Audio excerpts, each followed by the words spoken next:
अपनी मर्जी से कहाँ अपने सफ़र के हैं हम,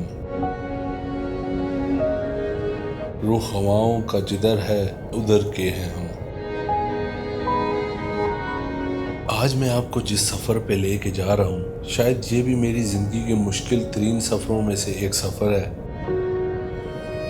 जिसमें हमने अपनी जान को अजाब में डाल दिया। ये एक ऐसा सफ़र है जिसके बारे में मैं जब भी सोचता हूँ तो मेरे जिस्म के बाल भी खड़े हो जाते हैं, क्योंकि इस टूर में हमने पागलपन की इंतहा कर दी थी। और शायद ऐसा टूर मैं ज़िंदगी में कभी ना करूँ, लेकिन अल्हम्दुलिल्लाह ये टूर मैंने खैर व आफियत से कंप्लीट कर लिया था। ये टूर मैंने 2021 में किया था और ये 9वें महीने की 11 तारीख थी, जब सब लोग घरों को वापस जा चुके थे और पहाड़ बिल्कुल वीरान हो चुके थे। उस टाइम पे अचानक हमारा प्लान बन गया चट्टागठा जाने का।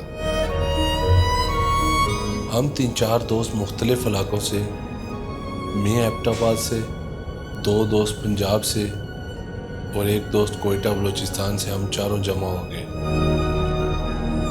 और प्लान बन गया चट्टागठा जाने का।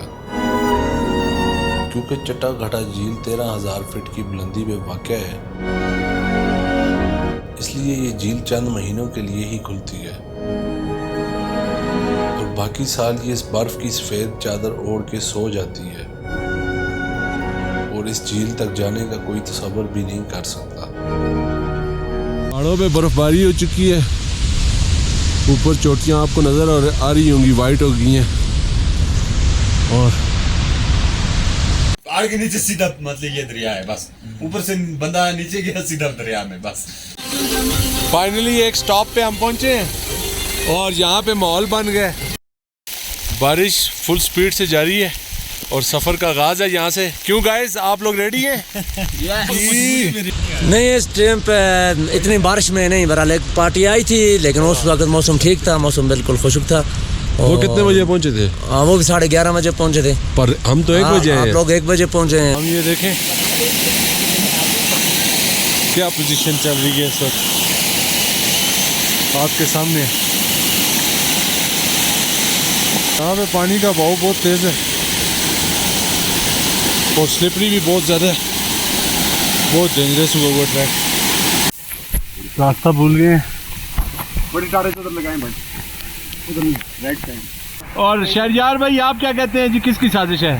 सर ये नसारा की। तो यहूद नसारा की साजिश है और मैं कहता हूँ हमारी अपनी साजिश। और अब बाहर का वेदर भी देख ले। हमने सोचा था सुबह शायद धूप निकल आए और कुछ ना कुछ हम खुश कर लें, पर बाहर भी ये देख लें।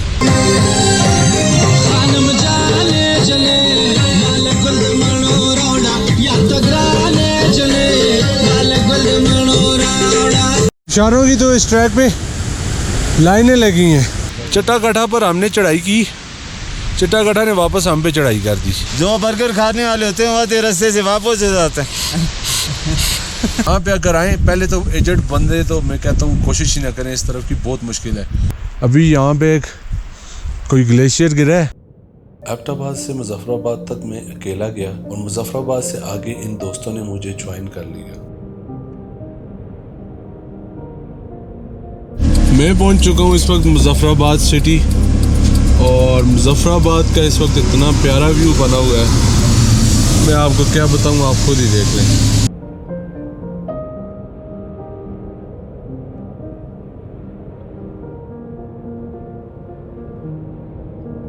मुजफ्फराबाद से गपशप करते हुए हम पहुंच के केल, और केल से हमें 2 दोस्तों ने और भी ज्वाइन कर लिया।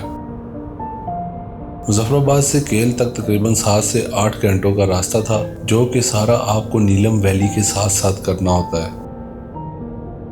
ये रास्ता इंतहाई खूबसूरत है और इसका कोई नामुल बदल नहीं है।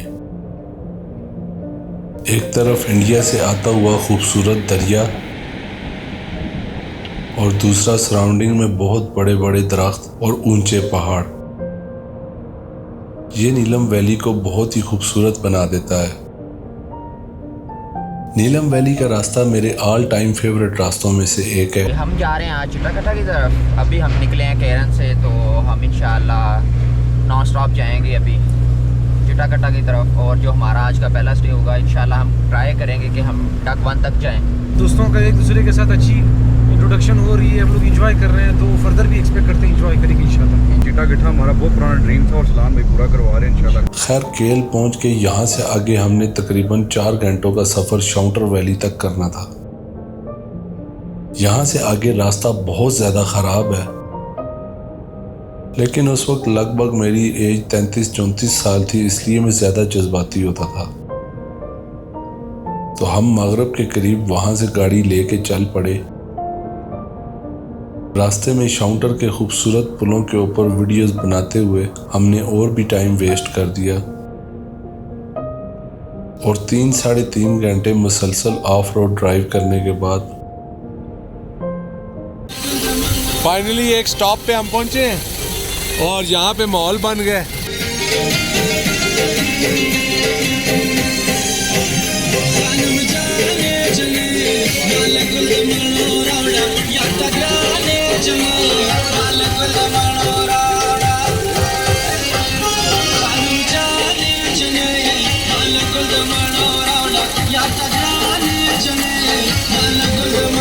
वाह।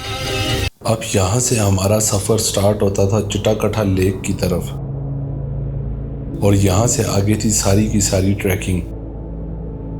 क्योंकि दिन से हमने कुछ खाया नहीं था, तो यहाँ पर एक इकलौता होटल था जहाँ पे हमने खाना खाया। तो ऑलमोस्ट 8:30 से 9 बजे का टाइम हो चुका था।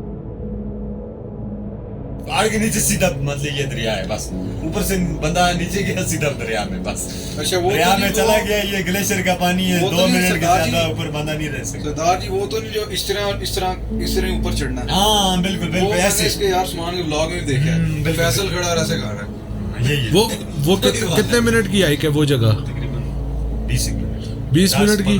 एक बंदा दूसरे बंदे का हाथ पकड़ के वहां से चढ़ेगा और बारिश की वजह से अभी स्लिपरी भी होगी। कोई नहीं सरदार, तो अगर वहां से बंदा गिर जाए तो बचने का चांस है? बहुत मुश्किल है, बस दरिया में चला जाता है। दरिया में फिर आपको पता ही है सब ग्लेशियर का पानी। अच्छा, यहाँ से आपको तकरीबन 18 से 20 किलोमीटर स्टीप हाइक करनी होती है, तब जाके आप चिटाकटा लेक पे पहुंचते हैं। क्योंकि चिटाकटा लेक 13,500 फीट की बुलंदी पे वाक़ है, इसलिए यहाँ से आपकी सारी चढ़ाई स्टार्ट हो जाती है। हम जब खाने से फारग हुए तो बहुत तेज बारिश स्टार्ट हो गई। सब दोस्त एक दूसरे से मशवरे कर रहे थे कि क्या करना है। इतने में मैंने नारा लगाया, कोई मसला नहीं, चलते हैं। तो बाकी दोस्तों ने भी हिम्मत की और चलने का फैसला किया। जो लोग चिटाकटा झील कर चुके हैं वो समझ सकते हैं कि ये ट्रैक कितना मुश्किल है,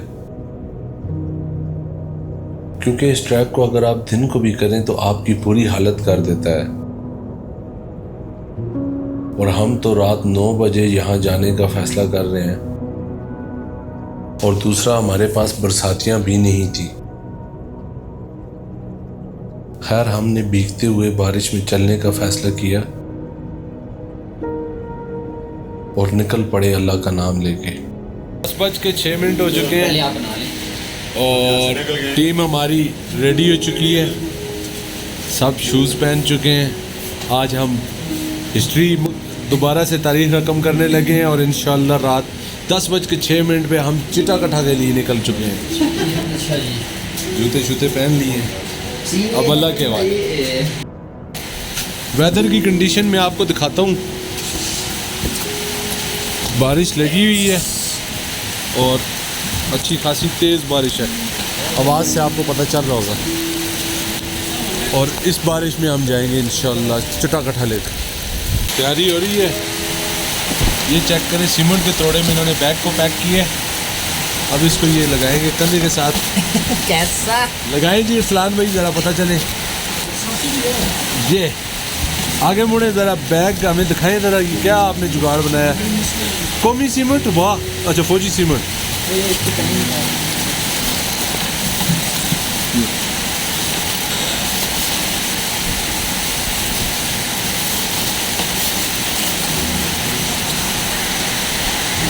कैसा किया जाए? आज वो गाना सही फिट आ रहा है, बरसात के आलम में, तन्हाई के मौसम में। हम सीमत का टुकड़ा भी साथ उठा लाए। बारिश फुल स्पीड से जारी है और सफ़र का आगाज़ है यहाँ से। क्यों गाइस, आप लोग रेडी हैं?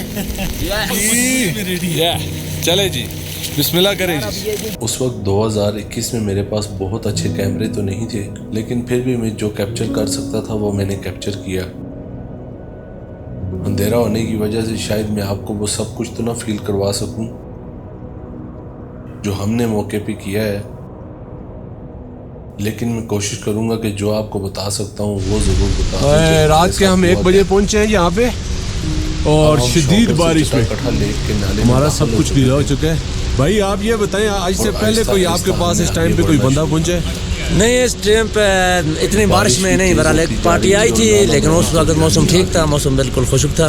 वो कितने बजे पहुंचे थे? हाँ, वो भी 11:30 बजे पहुंचे थे। पर हम तो 1 बजे आप लोग 1 बजे पहुंचे हैं। मुझे भी अंदाजा नहीं था कि क्या बेवकूफ़ी में कर चुका हूँ। आहिस्ता आहिस्ता कपड़े गीले होने के बाद जूते गीले हुए और जूतों के साथ साथ हमारी जैकेटें भी गीली होगी। और एक बात और भी मैं आपको बताता चलूं कि चट्टाकटा के बेस कैंप पे जो दुखी मामा मौजूद हैं, जो हर साल वहाँ पे बेस कैंप लगाते हैं, उन्होंने कहा कि आज से पहले कभी किसी ने इस टाइम पे ये ट्रैक नहीं किया,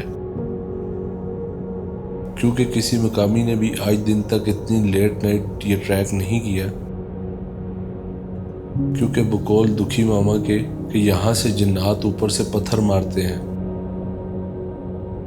वला आलम इसमें क्या हकीकत है, लेकिन हम सफ़र करते रहे। रात हम जिस रास्ते से आए हैं, ये भाई कह रहे हैं कि उस रास्ते पे बारिश हो जाए तो हम लोग भी नहीं चल पाते। आप लोगों की हिम्मत है, आप आए हैं। लेकिन बारिश के मौसम में ख़ास तौर, और यहाँ पे जब ओले बरसते हैं ना, तो फिर क्या बात है, फिर तब्दीली का पता चलता है। लिहाजा जो चीज़ भी है, रोशनी की हद तक दस्ती, एक तो गाइड बहुत ज़रूरी है, उसके बाद रेनकोट, स्टिक, और उसके बाद रात का सफ़र जो है वो काफ़ी मुश्किल होता है, क्योंकि रास्ता ही काफ़ी मुश्किल है।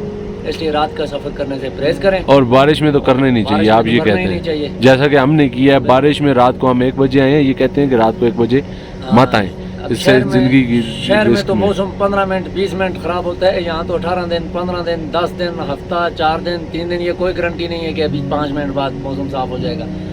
यहाँ पर बर्फबारी भी होती है और बारिश तो बहुत ज़्यादा होती है। और वक्त के साथ साथ जैकेटों के अंदर पानी जमा होना शुरू हो गया। मैंने तकरीबन 10 से 12 केजी का अपना बैग कैरी किया हुआ था, जिसमें मेरा ड्रोन, कैमरे और कुछ ज़रूरी गैजेट्स वगैरह थे। अब वो गीला होने के बाद भरने होने शुरू हो गया, लेकिन अब हमारे पास कोई ऑप्शन भी बाकी नहीं था, लिहाजा हम आगे ही बढ़ते रहे। कहते हैं मरता क्या न करता, हमारे पास ऑप्शन ही जस्ट एक था कि सिर्फ आगे बढ़ना है। यहाँ पे बस वो शेर भी याद आ गया है, मंजिल की बात छोड़ किसने पाई हैं मंजिलें, एक सफ़र अच्छा लगा, एक हम सफ़र अच्छा लगा। और आगे नज़र कुछ नहीं आ रहा, अल्लाह तवक्कल है, जा रहे हैं। बच गए तो आपको पूरा व्लॉग दिखाएंगे। हम ये देखें क्या पोजीशन चल रही है इस वक्त आपके सामने।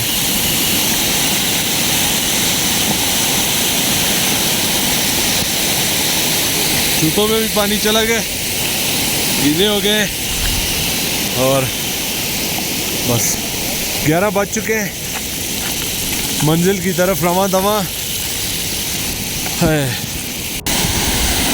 यहाँ पे पानी का बहाव बहुत तेज़ है और स्लिपरी भी बहुत ज़्यादा है, बहुत डेंजरस हुआ हुआ ट्रैक।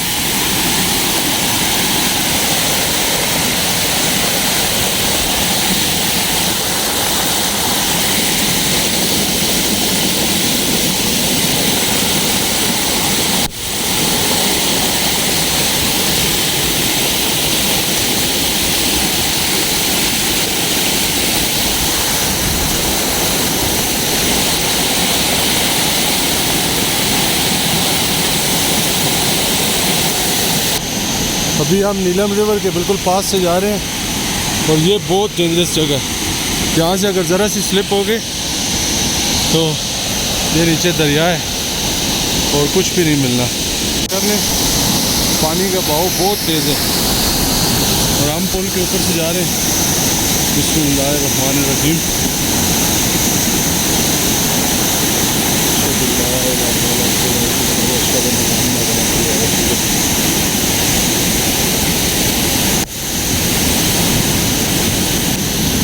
कोई 1-1.5 घंटे की हाइक करने के बाद हमें किसी का घर नजर आ गया। उस घर का बरामदा बाहर से ओपन था, लिहाजा हमने कुछ मिनट्स वहां पे खड़े होकर गुजारे और फिर दोबारा सफर पर गामजन हो गए। रास्ते में बेशुमार नाले, छोटे मोटे जंगल और खतरनाक चढ़ाइयाँ आती रहीं। रात के सीन्स तो बहुत डार्क हैं, इसलिए मैं कुछ वापसी के सीन आपके साथ शेयर करता हूँ। आप अंदाज़ा लगाइए कि किस सफ़र से हम रात को गुजर के गए हैं, जो दिन को भी कितना मुश्किल है।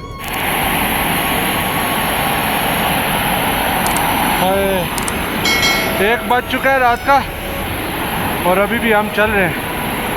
लगातार 3 घंटे हो चुके हैं हम चल रहे हैं और ट्रैक बड़ा डेंजरस है, हमारी सोच से भी ज़्यादा मुश्किल है। वक्त के साथ ऑक्सीजन का भी प्रॉब्लम हो रहा था। कभी हम खुबानी खाते और कभी पानी पीते। ये हमारे मसला देख रहे कीचड़, रास्ता भूल गए। गाइड साहब को आगे करें जी। एक बंदा हमारा गायब हो चुका है इस वक्त रात को। आ गया यार, पर ये हकीकत है ना, उतने किधर चले गए, आवाज भी कोई नहीं, जवाब भी नहीं दे रहे, नेटवर्क भी ये काम सही हो गया। मामा कुर गया सर दोबारा। मिल गए शुक्र है यार। ये सीन बता क्या हुआ?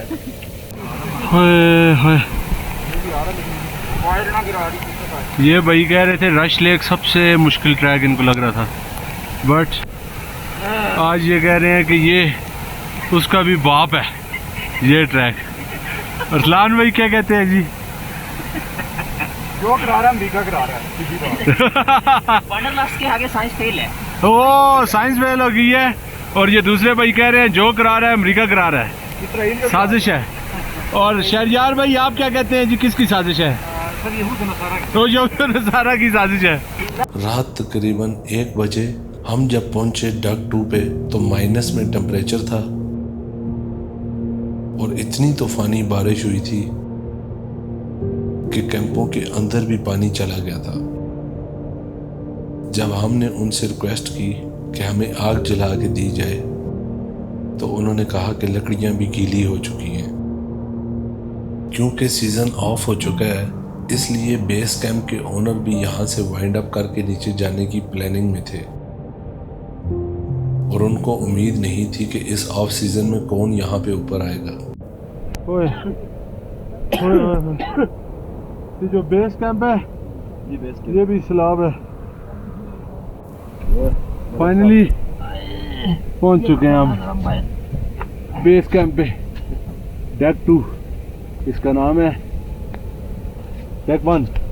अच्छा डेक 1 पे हम, पता ही नहीं है इतना चल चल के टाइम क्या हुआ है।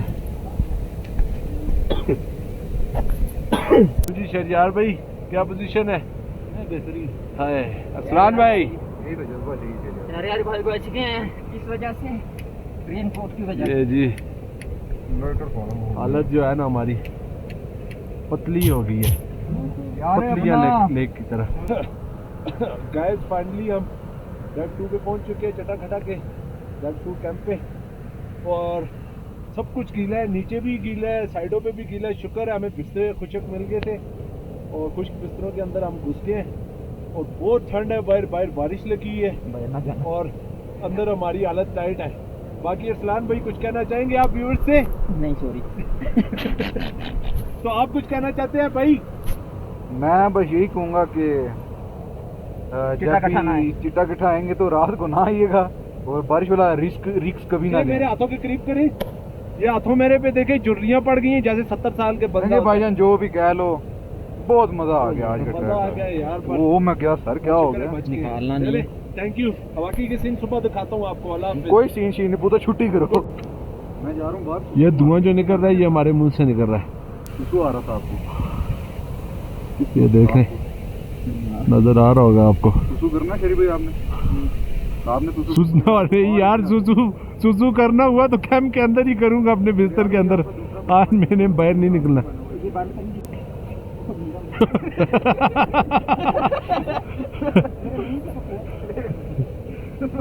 बिस्तर बंद ही नहीं हो रहा, और ठंड है। मैं कहती है कि मेरी यूं बात भी नहीं की जा रही है हमसे। हाथ मेरे जो काम पर है आपको मोबाइल से फील हो रहा होगा। वो रात बहुत ही यादगार थी। सर्दी से हम कांप रहे थे, और कैंप के अंदर हमारे मुंह और बदन से ऐसे धुआं उठ रहा था जैसे किसी ने यहाँ पे आग जलाई हुई हो। बदन के ऊपर से भी ऐसे भाप उड़ती थी जैसे मुंह के अंदर से। मेरा एक दोस्त जो सिगरेट का शौकीन था, उसने सिगरेट लगाने शुरू कर दिए, लेकिन हाई एल्टीट्यूड पे लाइटर भी नहीं चल रहा था। खैर माचिस मंगवा के उसने अपना सिगरेट तो सुलगा लिया, और यहाँ पे हमारे लिए खाने के लिए भी कुछ नहीं था। लिहाजा अब प्लान हुआ कि अब सो जाते हैं, जो होगा सुबह ही देखेंगे। उस रात मेरे दोस्त ने एक बहुत खूबसूरत गाना लगाया था जो आज भी मेरे कानों में गूंज रहा है, और मैं अक्सर ये सीन लगा के सिर्फ इसको फील करता हूँ। ये गाना भी उस मूवी का है जिस मूवी को एक लड़की के ऊपर फिल्माया गया था। उस लड़की को उसके सगे भाई ने कत्ल किया था। अभी आई थिंक उस एक्ट्रेस का नाम मेरे जहन में नहीं है, बल्कि याद आ गया कंदील बलोच, जो कि पाकिस्तानी एक्टर थी और जिसे उसके भाई ने कत्ल कर दिया था। मैं ये गाना आपकी खातिर लगाऊंगा। इसके ऊपर मुझे स्ट्राइक भी पड़ सकती है, लेकिन मैं चाहता हूँ कि ये सीन आप ज़रूर फील करें। इसकी वजह से शायद मेरा व्लॉग भी मोनेटाइज ना हो, लेकिन ये सीन आप ज़रूर देखें।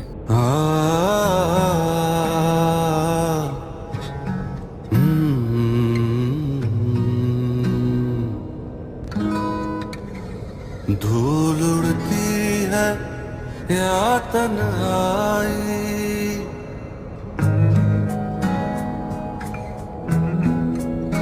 धूल उड़ती है या तन्हाई,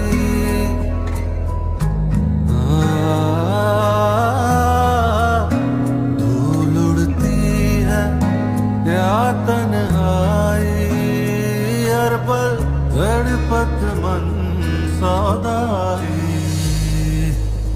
दूर मैं तुझसे हूँ। रात को हम उन्हीं गीले कपड़ों में सो गए।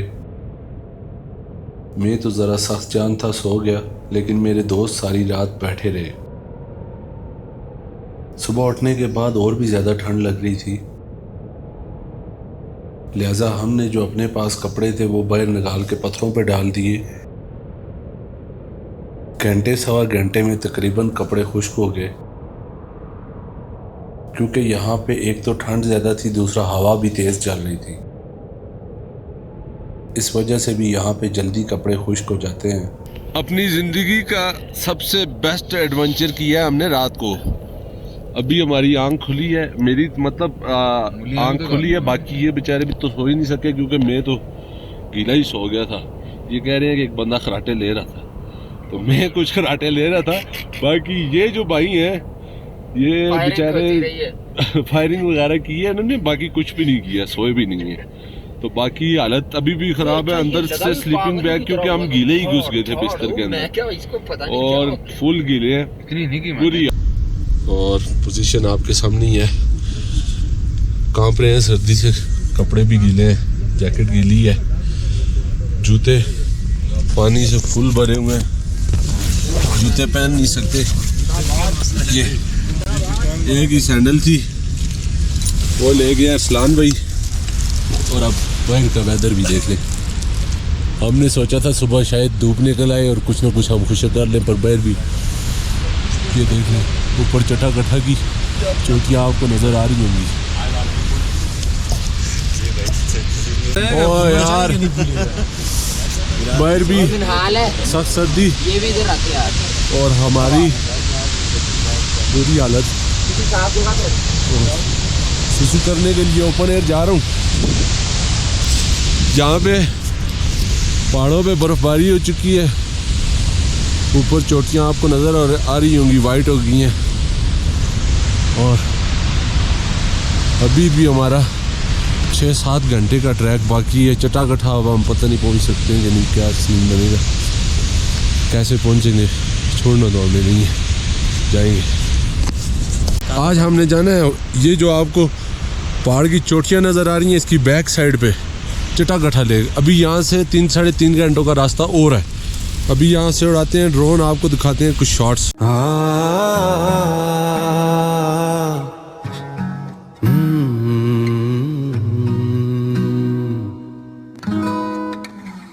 धूल उड़ती है या तन्हाई,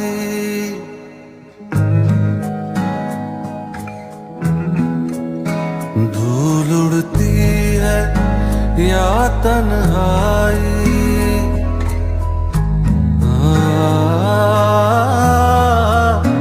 धूल उड़ती है या तन्हाई। अभी अंदाज़ा लगा लें, इतनी ठंड में हमने जूते जो है ना खुश्क होने के लिए रख दिए और चप्पलियाँ पहन ली हैं। ये पोजीशन है, ये देख लें। बैग, जैकेटें, ये सब कुछ पत्थरों में पड़ा हुआ है सूखने के लिए। ये मेरा पजामा, इसने बड़ा साथ दिया स्कर्दू में मेरा, पर यहाँ पे बेचारे की हालत पतली हो चुकी है। ये देखें, ट्राइपॉड इवन खुशक कर रहे हैं हम। ये बैग्स, सब कुछ A to Z हर चीज़। और अभी शहर यार भाई मेरी एक पिक्चर लेने लगे हैं यहाँ पे अच्छी सी। जब हमने कपड़े चेंज किए तो उसके बाद हमारी एक दफ़ा फिर से जान में जान आई। फिर हमने वहाँ पे नाश्ता किया। उस लम्हे वहाँ पे क्या ही मंजर थे।